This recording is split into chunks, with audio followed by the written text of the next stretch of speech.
மொழிப்போர் ஈகியர்களின் தினம் இன்று அனுசரிக்கப்பட்டு வரும் நிலையில் தமிழ்நாடு அரசின் சார்பில் மொழிப்போர் தியாகிகள் தாளமுத்து மற்றும் நடராசன் ஆகியோரது தியாகத்தை உணர்த்தும் வகையில் காணொலி ஒன்று வெளியிடப்பட்டுள்ளது. அதனை தற்போது பார்க்கலாம்.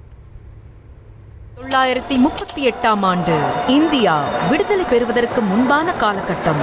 அந்த ஆண்டில் தமிழ்நாட்டில் பள்ளிகளில் இந்தி மொழி கட்டாயமாக்கப்பட்டது. 6ஆம், 7ஆம், 8ஆம் வகுப்புகளில் இந்தி கட்டாய பாடமாக சேர்க்கப்பட்டு இந்தி மொழியில் தேர்ச்சி பெறாவிட்டால் தேர்வில் வெற்றி பெற முடியாது என்ற நிலை உருவானது.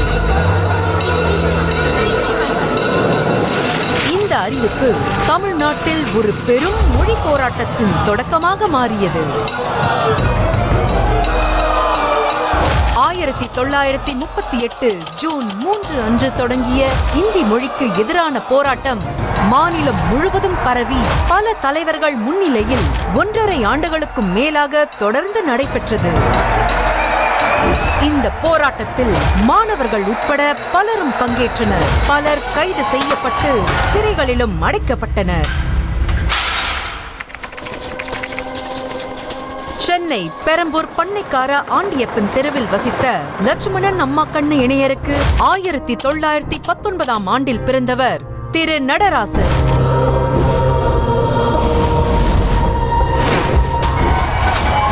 மொழி போராட்டத்தின் போது சென்னை அடையாறு பகுதியில் தியோசபிக்கல் பள்ளி முன் நடைபெற்ற போராட்டத்தில் பங்கேற்ற அவர் கைது செய்யப்பட்டு 6 மாத கடுங்காவல் தண்டனை விதிக்கப்பட்டது. உடல் நலம் பாதிக்கப்பட்ட நிலையில் 1938 டிசம்பர் 30 அன்று அரசு மருத்துவமனையில் அனுமதிக்கப்பட்ட நடராசன் 1939 ஜனவரி 15 அன்று உயிரிழந்தார். மொழி போராட்டத்தில் முதல் களப்பலியாக அவர் விளங்கினார். நடராசனின் இழப்பு ஒரு முடிவல்ல, அது போராட்டத்தின் தீப்பொறியாக மாறியது.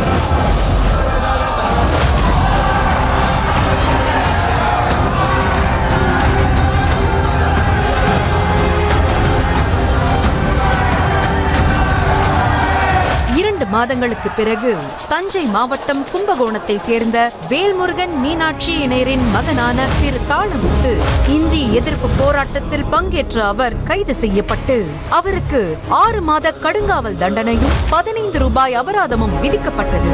சிறையில் இருந்தபோதே 1939 மார்ச் 11 அன்று தாளமுத்து உயிரிழந்தார்.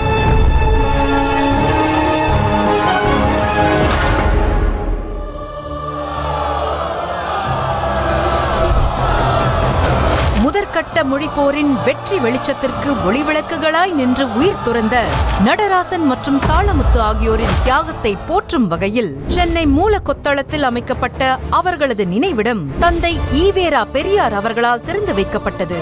இந்த நினைவிடத்தினை பொலிவேற்றவும் ஜனவரி 25ஆம் நாளை தமிழ் மொழி தியாகிகள் நினைவு நாள் என அரசு விழாவாக கொண்டாடவும் ஆணையிடப்பட்டதை தொடர்ந்து இன்று பொலிவேற்றம் செய்யப்பட்ட இந்த நினைவிடத்தினை திறந்து வைத்த மாண்புமிகு தமிழ்நாடு முதலமைச்சர் திரு மு.க. ஸ்டாலின் அவர்களுக்கு நெஞ்சார்ந்த நன்றியை தெரிவித்துக் கொள்கிறோம். தமிழ் ஒரு மொழி மட்டுமல்ல, அது ஒரு தீச்சுடர். தீ பரவட்டும், தமிழ் வாழட்டும்.